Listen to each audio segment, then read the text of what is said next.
नमस्कार, जोहार। मैं पूनम और आप देख रहे हैं 24 झारखंड न्यूज। चलिए जानते हैं झारखंड की सुबह से लेकर शाम तक ही तमाम बड़ी खबरों को। महाकुंभ से लौट रही बस हजारीबाग में दुर्घटनाग्रस्त, 25 लोग घायल। महाकुंभ से लौट रही एक यात्री बस का एक्सीडेंट हो गया, जिसमें करीब 25 लोग घायल हो गए। घायलों में 6 महिलाएं भी हैं। हादसा शनिवार सुबह चौपारण थाना क्षेत्र के दनुआ घाटी में हुआ।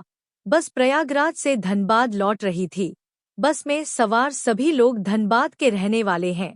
दरअसल राहुल नामक यात्री बस आज महाकुंभ से धनबाद लौट रही थी। इसी क्रम में बस ने हजारीबाग के दनुआ घाटी में खड़ी ट्रक को पीछे से टक्कर मार दी, जिससे ये हादसा हुआ। बरही के रहने वाले कांग रेस नेता और समाजसेवी बीरबल साहू ने पूरी घटना की जानकारी देते हुए बताया कि धनबाद सांसद के करीबी लोग बाघमारा से प्रयागराज कुंभ में अमृत स्नान के लिए गए थे। लौटते समय चौपारण थाना क्षेत्र के दनुआ घाटी में जाम में खड़े ट्रक में पीछे से बस ने टक्कर मार दी, जिसमें बस में सवार लोग घायल हो गए। स्थानीय लोगों और प्रशासन की मदद से सभी लोगों का प्राथमिक उपचार चौपारण के सीएचसी में कराया गया। उन्होंने बताया कि सभी लोग धनबाद सांसद ढुलू महतो के करीबी हैं।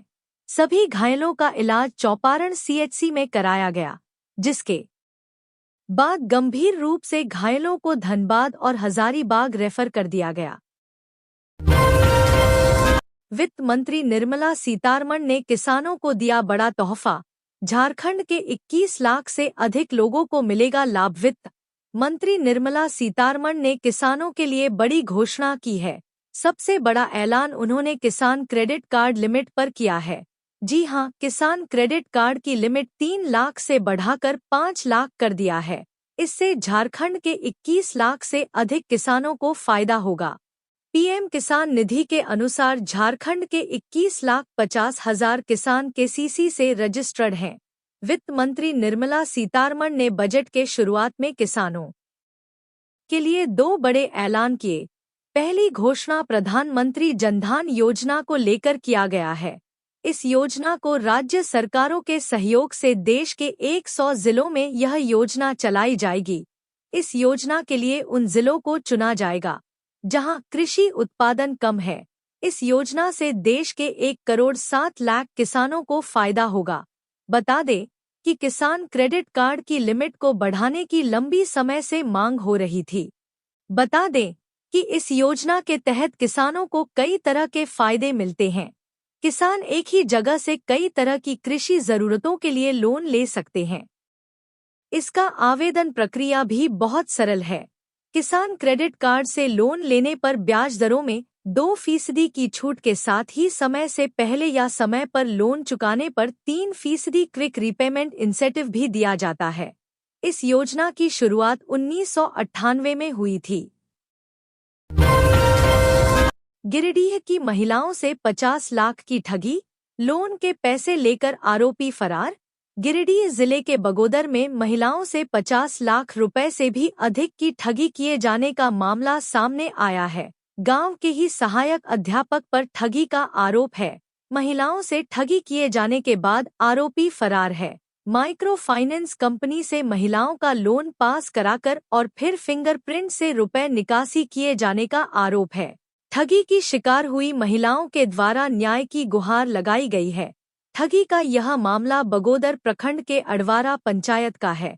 ठगी की शिकार महिलाओं ने मीडिया को बताया कि उन्होंने लोन के लिए कहीं भी कोई पेपर जमा नहीं किया है।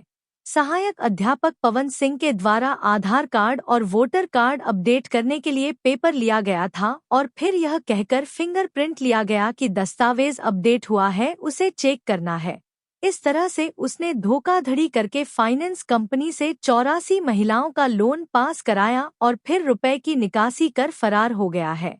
फर्जी तरीके से लोन की स्वीकृति और रुपए की निकासी की जानकारी महिलाओं को तब हुई जब फाइनेंस कंपनी के द्वारा गांव जाकर महिलाओं पर लोन के रुपए जमा करने के लिए दबाव बनाया गया। महिलाओं को जब लोन की स्वीकृति और रुपए की निकासी की जानकारी हुई तब से वे सभी परेशान हैं। हेमंत सरकार कॉलेज में पढ़ने वाली छात्राओं को हर माह देगी 1,000। राज्य सरकार विश्वविद्यालयों तथा कॉलेजों में पढ़ने वाली छात्राओं को यात्रा भत्ता देगी। इसके तहत प्रतिमाह 1,000 रुपए दिए जाएंगे। उच्च एवं तकनीकी शिक्षा विभाग के मंत्री सुदिव्य कुमार सोनू ने शुक्रवार को बैठक में विभाग को इसे लेकर प्रस्ताव तैयार करने के निर्देश दिया। इस यात्रा भत्ता का लाभ लेने के लिए 75% उपस्थिति अनिवार्य होगी। इसका लाभ उन छात्राओं को भी मिलेगा जो मुख्यमंत्री मनिया सम्मान योजना का लाभ ले रही हैं। मंत्री ने छात्राओं को उच्च शिक्षा के प्रति प्रोत्साहित करने के उद्देश्य से इसका लाभ देने की घोषणा की है। राज्य सरकार विश्वविद्यालयों में रिसर्च और स्टार्टअप को बढ़ावा देने के लिए नीति लागू करने की तैयारी कर रही है। इसे लेकर 10 फरवरी को एक कार्यशाला का आयोजन किया जाएगा, जिसमें सभी विश्वविद्यालयों के कुलपति और कॉलेजों के प्राचार्य सम्मिलित होंगे। उच्च एवं तकनीकी शिक्षा विभाग 10 फरवरी को 6 पोर्टल की भी लॉन्चिंग करेगा। इनमें शिक्षकों एवं कर्मियों के वेतन निर्धारण को लेकर तैयार portal, learning management system portal, Manki Munda छात्रवृत्ति योजना पोर्टल, अप्रेंटिसशिप पोर्टल, निजी विश्वविद्यालय पोर्टल तथा वित्त रहित अनुदान पोर्टल सम्मिलित हैं। मानकी मुंडा छात्रवृत्ति योजना पोर्टल, अप्रेंटिसशिप पोर्टल, निजी विश्वविद्यालय पोर्टल तथा वित्त रहित अनुदान पोर्टल के माध्यम से संबंधित पोर्टल ऑनलाइन आवेदन कर सकेंगे। सभी प्रक्रियाएं ऑनलाइन होंगी। वहीं लर्निंग मैनेजमेंट सिस्टम पोर्टल के जुड़कर विद्यार्थी दूसरे संस्थानों में संचालित की गई कक्षाओं का लाभ ऑनलाइन ले सकेंगे। इससे उन्हें अच्छे शिक्षकों की कक्षाओं का लाभ मिल पाएगा। सीबीएसई परीक्षा में अफवाह फैलाने वाले छात्रों पर लगेगा 1 साल का बैन। सीबीएसई की 10वीं और 12वीं बोर्ड परीक्षा के दौरान अगर कोई छात्र प्रश्न पत्र या परीक्षा से जुड़ी अफवाह फैलाता है तो उसे सजा दी जाएगी। ऐसे छात्रों को न सिर्फ वर्तमान परीक्षा से बैन किया जाएगा, बल्कि अगले 1 साल तक वे परीक्षा में बैठने के लिए भी योग्य नहीं होंगे। सीबीएसई के परीक्षा नियंत्रक डॉक्टर संयम भारद्वाज ने स्कूलों को यह गाइडलाइन भेजी है। हाल ही में कई परीक्षाओं के दौरान अफवाह फैलने की वजह से छात्रों को परेशानी का सामना करना पड़ा था, जिस कारण यह कदम उठाया गया है। गाइडलाइन में स्कूलों को यह निर्देश भी दिया गया है कि वे छात्रों को इन नियमों के बारे में अवगत कराएं और उन्हें बताएं कि परीक्षा के दौरान अफवाहों का हिस्सा न बने। जमशेदपुर के सीबीएसई स्कूलों में भी विद्यार्थियों को इस बारे में विशेष सत्र आयोजित कर जानकारी दी जा रही है। सीबीएसई की बोर्ड परीक्षा 15 फरवरी से शुरू हो रही है, जिसमें 44 लाख विद्यार्थी देश भर से और लगभग 4,000 विद्यार्थी जमशेदपुर से हिस्सा लेंगे। झारखंड के शिक्षा मंत्री को कोर्ट ने दी राहत। आचार संहिता उल्लंघन मामले में किया बरी। एमपी एमएलए विशेष न्यायालय ने पूर्व भाजपा जिलाध्यक्ष दिनेश कुमार और झारखंड के शिक्षा मंत्री सह पूर्व झामुमो जिलाध्यक्ष रामदास सोरेन को बड़ी राहत दी है। कोर्ट ने 5 साल पुराने आचार संहिता उल्लंघन मामले में दोनों को बरी कर दिया। कोर्ट ने पर्याप्त साक्ष्य के अभाव में यह फैसला सुनाया। दरअसल यह मामला साल 2019 के लोकसभा चुनाव के दौरान का है। सोनारी थाना में कांड संख्या 52/2019 के तहत मामला दर्ज किया गया था। उस समय रामदास सोरेन झामुमो के जिलाध्यक्ष थे और दिनेश कुमार भाजपा के जिला अध्यक्ष थे। दोनों पार्टी के कार्यकर्ताओं द्वारा सरकारी खंभे और सरकारी भवनों पर पार्टी का झंडा और बैनर लगाने को लेकर मामला दर्ज किया गया था। इस मामले की सुनवाई चाईबासा स्थित विशेष अदालत में काफी दिनों से चल रही थी। 7 जून 2024 को आरोपों की व्याख्या की गई थी और आज दोनों को बरी कर दिया गया। इस फैसले पर रामदास सोरेन ने अपनी प्रतिक्रिया देते हुए कहा कि सत्य परेशान हो सकता है, लेकिन पराजित नहीं। उन्हें न्यायालय पर पूरा भरोसा था। कोर्ट के इस फैसले के बाद दोनों नेताओं को बड़ी राहत मिली है। अधिवक्ता अंकुर चौधरी न्यायालय में बचाव पक्ष की ओर से पैरवी कर रहे थे। मनिया सम्मान योजना में फिर फर्जीवाड़ा। आधार कार्ड में गड़बड़ी कर नाबालिग को बना दिया लाभुक। मुख्यमंत्री मनीया सम्मान योजना के नाम पर प्रज्ञा केंद्रों में बड़े पैमाने पर फर्जीवाड़ा हो रहा है। कई केंद्र संचालक नियमों को ताक पर रखकर नाबालिगों के नाम से भी आवेदन करवा रहे हैं। इस मामले का खुलासा तब हुआ जब लगातार मिल रही शिकायतों के बाद बीडीओ राजेश कुमार सिन्हा ने शुक्रवार को औचक निरीक्षण किया। निरीक्षण के दौरान रंगालिया और विलकांदी पंचायतों में संचालित प्रज्ञा केंद्रों में गंभीर अनियमितताएं पाई गई। अब इस मामले की गहन जांच के लिए एक टीम गठित की जा रही है, जिसमें बीपीआरओ, कनीय अभियंता और दूसरे पंचायतों के पंचायत सचिव शामिल होंगे। यह टीम योजना के सभी आवेदनों और प्रज्ञा केंद्रों की विस्तृत जांच करेगी। रंगालिया पंचायत के एक प्रज्ञा केंद्र में मुख्यमंत्री मनीया सम्मान योजना के 25 आवेदकों के फॉर्म मिले, जिनमें से 24 को प्राप्ति रसीद भी दी गई थी। जांच में पाया गया कि 2 आवेदक 18 वर्ष से कम उम्र के थे, लेकिन उनके आधार कार्ड में गड़बड़ी कर आवेदन किया गया था। जब बीडीओ ने प्रज्ञा केंद्र संचालक बीएलई रजीत मंडल से पूछताछ की, तो वह संतोषजनक जवाब नहीं दे सके। वहीं एक अन्य महिला के दस्तावेजों का इस्तेमाल किसी और के नाम से ऑनलाइन आवेदन में किया गया था। विलकांदी पंचायत में भी अनियमितताएं मिली। यहां 27 आवेदकों के फॉर्म पाए गए, जिनमें से एक लाभुक का 2 बार आवेदन किया गया था। बीडीओ ने जब प्रज्ञा केंद्र संचालक बीएलई गोष्ठ गोपाल घोष से सख्ती से पूछताछ की, तो वह भी कोई ठोस जवाब नहीं दे सके। जामताड़ा में दर्दनाक सड़क हादसा, एक की मौत, दूसरा गंभीर रूप से घायल। जामताड़ा नारायणपुर थाना क्षेत्र के दलदला मोड़ पर शुक्रवार शनिवार की दरमियानी रात करीब 12:30 बजे भीषण सड़क हादसा हुआ। एक 4 पहिया वाहन और बाइक की टक्कर में 2 लोग इसकी चपेट में आ गए। जानकारी के मुताबिक मुरली पहाड़ी से नरोडीह जलसा सुनकर लौट रहे हाफिज बशीरुल्लाह और हाफिज अफरोज इस दुर्घटना का शिकार हो गए। हादसे में हाफिज बशीरुल्लाह जिंदगी की जंग हार गए, जबकि हाफिज अफरोज गंभीर रूप से घायल है और अस्पताल में इलाज जारी है। हादसे के बाद बोलेरो पिकअप का ड्राइवर मौके से फरार हो गया, लेकिन पुलिस ने गाड़ी के हेल्पर को हिरासत में लेकर पूछताछ शुरू कर दी है। फिलहाल पुलिस पूरे मामले की जांच कर रही है। जानिए गुइलेन बैरे सिंड्रोम के क्या हैं लक्षण और कैसे बरते सावधानी। रिम्स निदेशक ने दी खास जानकारी। राजधानी के एक निजी अस्पताल में भर्ती 5.5 साल की बच्ची में गुइलेन बैरे सिंड्रोम बीमारी की पहचान होने के बाद झारखंड सरकार भी अलर्ट मोड में आ गई है। मुख्यमंत्री ने खुद वरीय पदाधिकारियों के साथ इस बीमारी की रोकथाम के लिए की जा रही तैयारियों की समीक्षा की है। इस बीच रिम्स के निदेशक और प्रख्यात न्यूरोसर्जन डॉक्टर राजकुमार ने विस्तार से इस बीमारी के बारे में न सिर्फ बताया है, बल्कि इससे बचाव के उपाय भी बताए हैं। उन्होंने कहा कि जीबीएस न तो कोई नई बीमारी है और न ही यह कोरोना की तरह संक्रमण से होती है। रिम्स निदेशक ने कहा कि यह बीमारी किस वजह से होती है, इसका कारण अज्ञात है, लेकिन वैसे लोगों में यह बीमारी होने का खतरा ज्यादा रहता है जो रेस्पिरेटरी इन्फेक्शन, लंबे दिनों से स्टेरॉयड पर हो, एंटी कैंसर की दवा ले रहे हों, जिनका ऑर्गन ट्रांसप्लांट हुआ हो और वह इम्यूनो कॉम्प्रोमाइज हैं।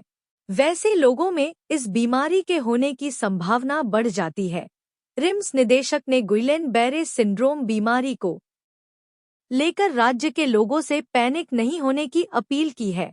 उन्होंने कहा कि साफ सफाई बरतें, मिलावटी और गंदे खाद्य पदार्थ, गंदे पानी से परहेज करें, गर्म भोजन करें, घर का और हाइजेनिक भोजन करें, साफ पानी पिएं, थोड़ा सा गर्मी महसूस होने पर तुरंत गर्म कपड़े न उतारें, इससे शरीर में संक्रमण का खतरा बढ़ जाता है। अगर पैरों में दर्द और कमजोरी महसूस हो और वह दर्द ऊपर की ओर बढ़ता जाए तो तुरंत डॉक्टर्स की सलाह लें। इनकम टैक्स पर बड़ा ऐलान। 12 लाख तक की इनकम हुई टैक्स फ्री। वित्त मंत्री निर्मला सीतारमण शनिवार 1 फरवरी 2025 रिकॉर्ड लगातार 8वां केंद्रीय बजट पेश की। वित्त मंत्री ने कहा कि 12 लाख रुपए तक की आय पर कोई कर नहीं देना होगा। वेतनभोगी करदाताओं को बड़ी सौगात देते हुए वित्त मंत्री निर्मला सीतारमण ने घोषणा की कि 12 लाख रुपए तक की आय पर कोई आयकर नहीं देना होगा। 7.5 करोड़ कर रिटर्न दाखिल करने वालों में से लगभग 85% को राहत मिलेगी, क्योंकि सरकार ने 12 लाख रुपए तक की आय वालों को कर में छूट दी है। वित्त मंत्री ने धारा 87A के तहत कर छूट में वृद्धि की घोषणा की है। इस बढ़ोतरी के कारण 12 लाख रुपए तक की टैक्स आय वाले निवासी व्यक्तियों को शून्य टैक्स देना होगा। नई टैक्स व्यवस्था के तहत 75,000 रुपए के मानक कटौती लाभ वाले वेतनभोगी व्यक्तियों को शून्य कर देना होगा, यदि कर योग्य आय 12,75,000 रुपए से अधिक नहीं है। मौजूदा आयकर कानून नई कर व्यवस्था में 7 लाख रुपए तक की आय पर शून्य कर की अनुमति देते हैं। मनीया सम्मान योजना के तहत क्यों नहीं मिली जनवरी माह की किस्त, जाने कहां फंसा है पेंच। झारखंड में सत्ता की कुर्सी तय करने में अहम भूमिका निभाने वाली मुख्यमंत्री मनीया सम्मान योजना एक पहेली बनती जा रही है। जनवरी का महीना खत्म हो चुका है, लेकिन अभी तक जनवरी माह में मिलने वाली 2,500 रुपए की किस्त जारी नहीं हुई। अब फरवरी का महीना शुरू हो गया है, लिहाजा लाभुक परेशान हैं। सवाल पूछे जा रहे हैं कि जनवरी की किस्त कब जारी होगी, लेकिन महिला, बाल विकास एवं सामाजिक सुरक्षा विभाग का कोई भी अधिकारी विलंब के कारणों पर कुछ भी बोलने को तैयार नहीं है। यह भी नहीं बताया जा रहा है कि आखिर जनवरी की किस्त कब जारी होगी। यह भी नहीं बताया जा रहा है कि अवैध तरीके से लाभ उठाने वाले कितने लाभुक चिन्हित किए गए हैं, कितनों के नाम काटे गए हैं और 1 फरवरी तक कितने लाभुक का डाटा अपडेट हो चुका है। सूत्रों का कहना है कि मुख्यमंत्री मनीया सम्मान पोर्टल में कई तकनीकी कमियों की वजह से लिस्ट अपडेट करना टेढ़ी खीर बना हुआ है। ऊपर से भौतिक सत्यापन के दौरान तरह तरह की गड़बड़ियां सामने आ रही हैं। ज्यादातर लाभुकों का बैंक खाता आधार से लिंक नहीं है, लिहाजा सत्यापन प्रक्रिया को पूरा करने में काफी वक्त लग सकता है। संभावना जताई जा रही है कि 15 फरवरी तक किस्त जारी हो सकती है, क्योंकि 24 फरवरी से झारखंड का बजट सत्र शुरू होने जा रहा है। अगर मामला उलझा रहा तो सरकार को विपक्ष के तीखे सवाल झेलने पड़ेंगे। सदस्यता अभियान में झारखंड में पिछड़ी भाजपा लक्ष्य के अनुरूप नहीं बना सकी सदस्य। सदस्यता अभियान को संगठनात्मक पर्व के रूप में मना रही भाजपा लक्ष्य के अनुरूप सदस्य बनाने में विफल रही है। 22 दिसंबर से 31 जनवरी तक चले सदस्यता अभियान में प्रदेश भाजपा ने 10 लाख सदस्य बनाए हैं। हालांकि यह आंकड़ा मिस्ड कॉल से बने सदस्यों से अलग है। मिस्ड कॉल से सदस्य बनने वालों का आंकड़ा भाजपा केंद्रीय नेतृत्व जारी करेगा, जिसके बाद पूरी जानकारी दी जा सकेगी। भारतीय जनता पार्टी ने सदस्यता अभियान की शुरुआत जोरशोर से की थी और 60 लाख सदस्य बनाने का लक्ष्य रखा गया था। सदस्य बनाने में धनबाद सबसे आगे रहा। इसके अलावा जमशेदपुर, रांची और बोकारो जैसे शहरी क्षेत्रों में भी बड़ी संख्या में भाजपा के सदस्य बने हैं। भाजपा प्रदेश प्रवक्ता प्रदीप सिन्हा कहते हैं कि सदस्यता का अंतिम आंकड़ा मिस्ड कॉल से बने सदस्यों की संख्या आने के बाद जारी किया जाएगा, जिसे केंद्रीय कार्यालय में सर्वर में दर्ज कर लिया जाता है। लक्ष्य के अनुरूप सदस्य नहीं बनाने के पीछे का कारण बताते हुए प्रदीप सिन्हा कहते हैं कि कुछ तकनीकी कारणों से सदस्यों का आंकड़ा लक्ष्य के अनुरूप नहीं हो सकता है, लेकिन मिस्ड कॉल से बने सदस्यों का आंकड़ा आने के बाद हमारी स्थिति निराशाजनक नहीं होगी। उन्होंने कहा कि लक्ष्य हमेशा बड़ा रखा जाता है। यह सही है कि हम उस लक्ष्य को प्राप्त करने में सफल नहीं हो पाए हैं, लेकिन हमारे उत्साह में कोई कमी नहीं है। रांची में राष्ट्रपति द्रौपदी मुर्मू का आगमन, कई कार्यक्रम में होंगी शामिल। भारत की राष्ट्रपति द्रौपदी मुर्मू 15 फरवरी को झारखंड की राजधानी रांची आ रही हैं। राष्ट्रपति BIT मेसरा में आयोजित प्लेटिनम जुबली समारोह में मुख्य अतिथि के रूप में शामिल होंगी। यह कार्यक्रम BIT मेसरा के 70 वर्ष पूरे होने के अवसर पर आयोजित किया जा रहा है और 15 फरवरी से लेकर 15 जुलाई तक चलेगा। राष्ट्रपति मुर्मू सुबह 10 बजे बीआईटी मेसरा पहुंचेंगी, जहां बिरला ग्रुप के चेयरमैन, राज्यपाल संतोष कुमार गंगवार और मुख्यमंत्री हेमंत सोरेन भी समारोह में शामिल होंगे। बीआईटी मेसरा की स्थापना वर्ष 1995 में हुई थी और इस वर्ष संस्थान अपने 70 वर्षों का इतिहास मना रहा है। इस अवसर पर कई महत्वपूर्ण कार्यक्रमों का आयोजन किया जाएगा, जो शिक्षा, नवाचार और समाज के उत्थान में बीआईटी मेसरा की योगदान को रेखांकित करेगा। समारोह में देश विदेश के प्रमुख व्यक्ति और संस्थान से जुड़े लोग उपस्थित रहेंगे, जो इस ऐतिहासिक अवसर की गरिमा को और बढ़ाएंगे। पलामू में शक्तिशाली लैंडमाइंस और हथियार बरामद, माओवादी नितेश यादव ने लगाया था माइंस। प्रतिबंधित नक्सली संगठन भाकपा माओवादी के खिलाफ पलामू पुलिस को बड़ी सफलता मिली है। माओवादियों ने सुरक्षाबल को नुकसान पहुंचाने के लिए शक्तिशाली लैंडमाइंस लगाया था, जिसे पुलिस ने बरामद कर लिया है। मौके से हथियार भी बरामद हुआ है। पुलिस पूरे इलाके में सर्च अभियान चला रही है।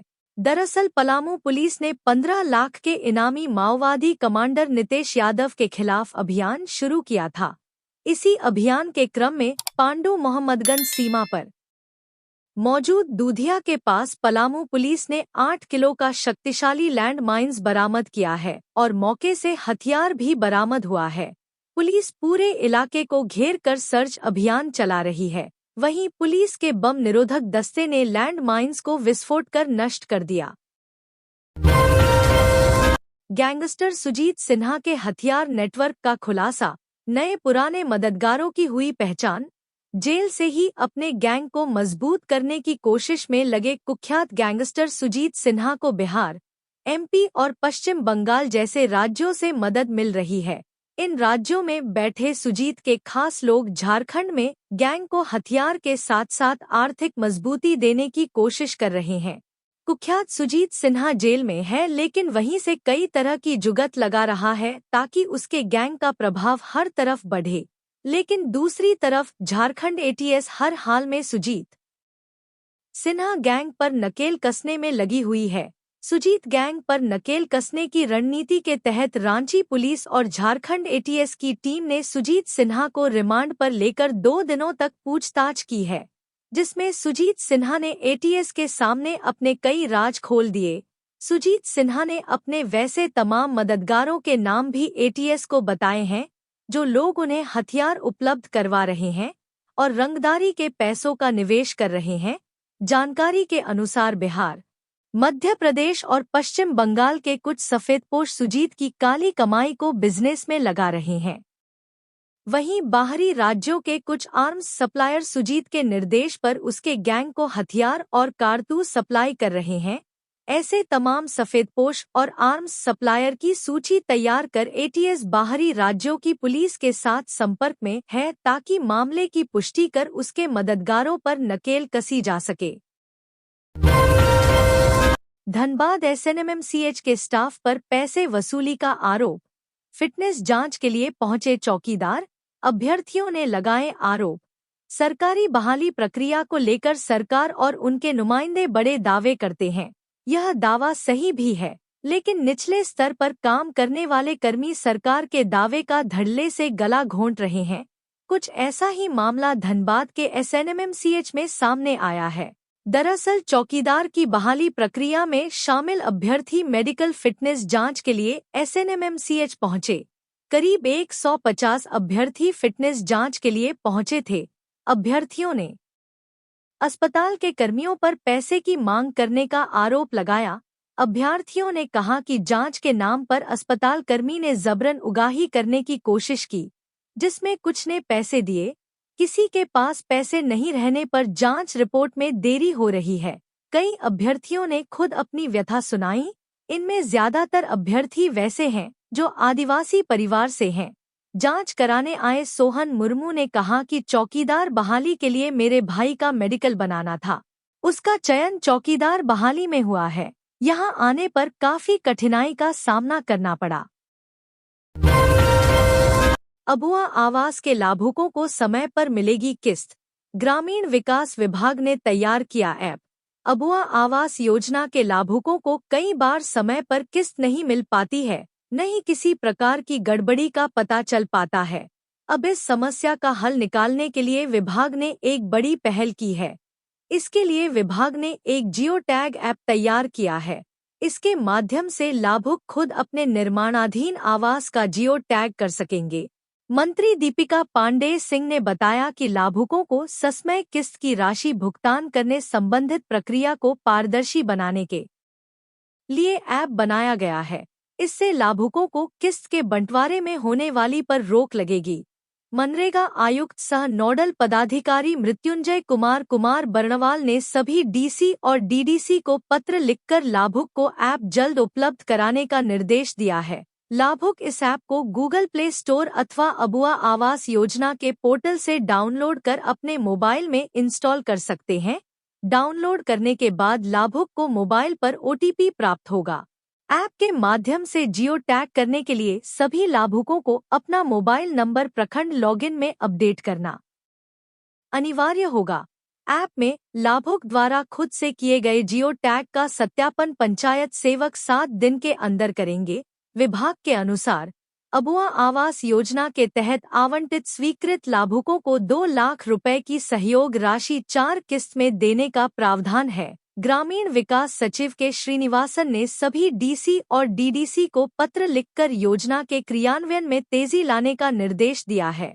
जेएसएलपीएस द्वारा गठित और संचालित ग्राम संगठन की सहायता लेने को कहा है। लाभुकों को लंबित किस्त का भुगतान माह के किसी एक सप्ताह निर्धारित कर बुधवार के दिन ही भुगतान करने को कहा गया है। तो ये थी आज की झारखंड की टॉप बड़ी खबरें। इसी तरह झारखंड की हर छोटी से बड़ी खबर देखने के लिए आप हमारे चैनल 24 झारखंड न्यूज़ को सब्सक्राइब कर लें। तो हमें दीजिए इजाज़त, फिर मिलते हैं अगले न्यूज़ में।